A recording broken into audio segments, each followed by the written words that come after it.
जो व्यक्ति अपने व्यवहार से, अपने चरित्र से, अपने कर्मों से अपने घर में सुख का वातावरण उत्पन्न नहीं कर सकता, वह व्यक्ति अपने घर से बाहर अपनी मित्र मंडली में, अपने रिलेशंस में, अपने ऑफिस में या किसी अन्य स्थान पर भी सुख का वातावरण उत्पन्न नहीं कर सकता। यह निश्चय जानिए, सुख की उत्पत्ति उसे अपने घर से करनी होती है। घर में वो सुख का वातावरण उत्पन्न कर दे तो फिर वो समस्त स्थानों पर जहाँ भी वो जाता है सुख ही सुख बरसाएगा। सुख का तात्पर्य ये नहीं है कि वो अपने कर्म से अपने घर के अंदर समृद्धि ला दे, मतलब धन दौलत इकट्ठी कर ले।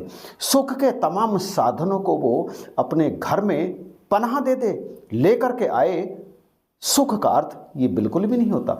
सुख का अर्थ होता है हर परिस्थिति में घर के हर सदस्य के चेहरे पर मुस्कान रहे, घर का हर सदस्य एक दूसरे के लिए कुछ करने के लिए तत्पर हो, उसके व्यवहार से घर के किसी सदस्य को कोई चोट ना पहुंचे। यदि घर में ऐसा वातावरण कोई व्यक्ति उत्पन्न कर लेता है तो वही व्यक्ति इस संसार को स्वर्ग बना सकता है। और ऐसा केवल वही व्यक्ति कर सकता है जो ये जानता है कि मनुष्य जीवन सर्वोत्तम है और ये बार बार नहीं मिलेगा। मानस जन्म अनमोल है, देह ना बारंबार, ज्यों बन फल पक गिरा, भौर ना लागे डार। जो इस बात को जानता है कि सर्वोत्तम मनुष्य जीवन है, केवल मनुष्य ही अपनी मर्जी से जो चाहे वो कार्य कर सकता है, इस कार्य को वही कर सकता है। और जो ऐसा नहीं समझते, जो ऐसा नहीं करते, जो मनुष्य जीवन की कीमत को नहीं डालते, नहीं समझते, उनका मनुष्य जीवन तो बस घिसट रहा है। वो तो केवल और केवल छन छनाते सिक्कों की चमक दमक में अपने आप को खुश महसूस करना, खुश दिखाने का निरंतर प्रयास करते रहते हैं। वो सोने चांदी समझ करके कंकड़ों को एकत्र करते रहते हैं। उनकी कोशिश तो बस केवल इतनी रहती है कि उन्हें कुछ मिल जाए, कुछ धन मिल जाए, कुछ दौलत मिल जाए, कुछ सुख के साधन मिल जाए भौतिक, बस इसी में वो अपने इस अनमोल मनुष्य जीवन को व्यतीत कर देते हैं। दरअसल उनके लिए मनुष्य जीवन केवल और केवल धन वैभव एकत्र करने का एक साधन मात्र है, इसके अतिरिक्त और कुछ भी नहीं।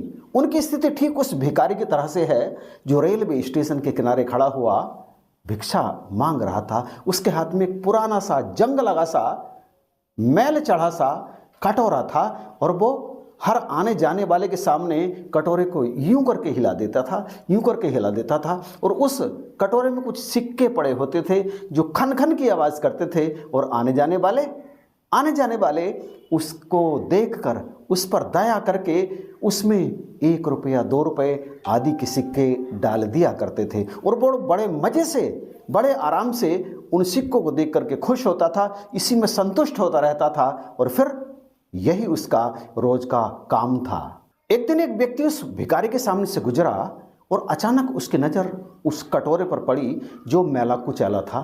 कदम उसके ठिठक गए और वो गौर से कुछ क्षण उस कटोरे को देखता रहा।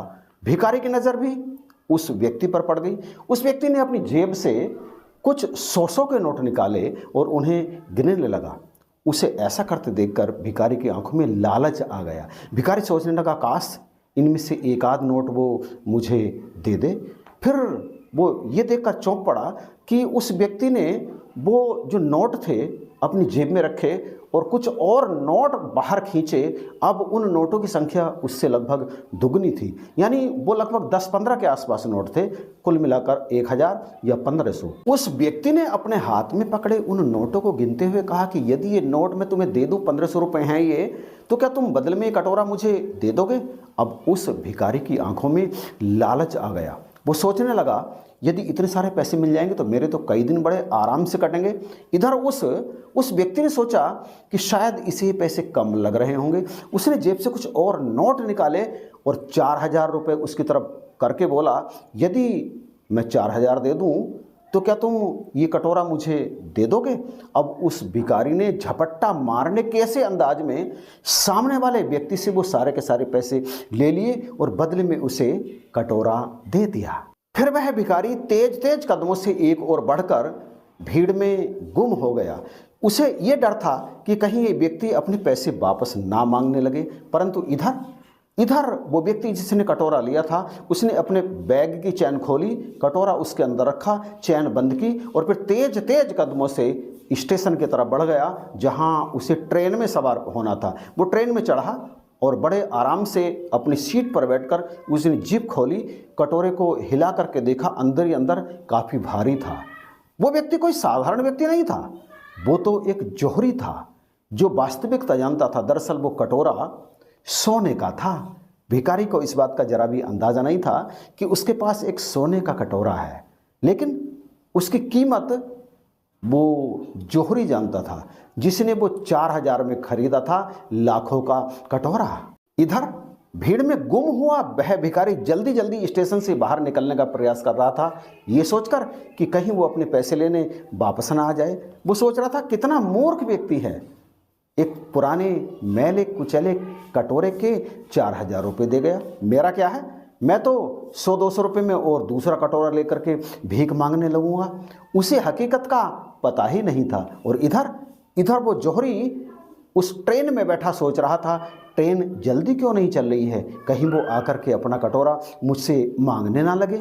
दोनों की स्थिति अलग अलग थी, लेकिन थी कटोरे को लेकर के ही। हम मनुष्यों की स्थिति भी इस देह को लेकर अलग अलग होती है।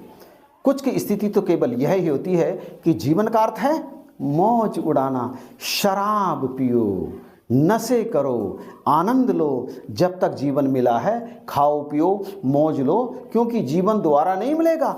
जबकि कुछ की स्थिति होती है इस जीवन का मोल डालना है, इस जीवन की कीमत डालनी है। परमात्मा ने ये जीवन बड़ी मुश्किल से दिया है, इसका हमें सदुपयोग करना है। दोनों की स्थिति अलग होती है।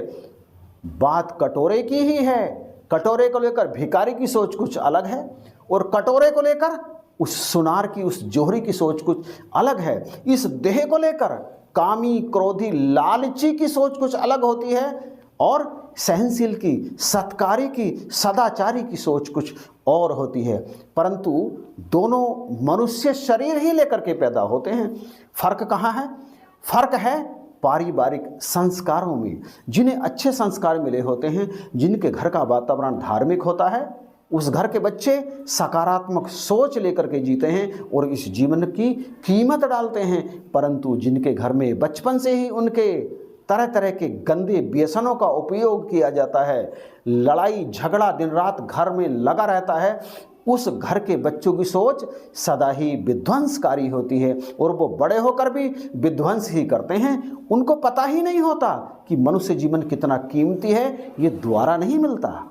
मनुष्य बने हैं तो मनुष्य जीवन की कीमत डालनी पड़ेगी और ये कीमत, ये मनुष्य जीवन का मोल, ये मनुष्य जीवन के बारे में रहस्यपूर्ण बातें कहाँ से मिलती हैं? सत्संग से मिलती हैं। प्रकाश गांधी का वो भजन सुना है, अनमोल तेरा जीवन यूं ही गवा रहा है, किस और तेरी मंजिल किस और जा रहा है। अरे मंजिल किधर है? मंजिल तो आगे जाने में है और तू पीछे जा रहा है। पीछे जा रहा है मतलब तू सदा इस मनुष्य शरीर से गंदे, गलत, आपराधिक काम लिए चले जा रहा है। ये नहीं है तेरे इस मनुष्य जीवन का मोल।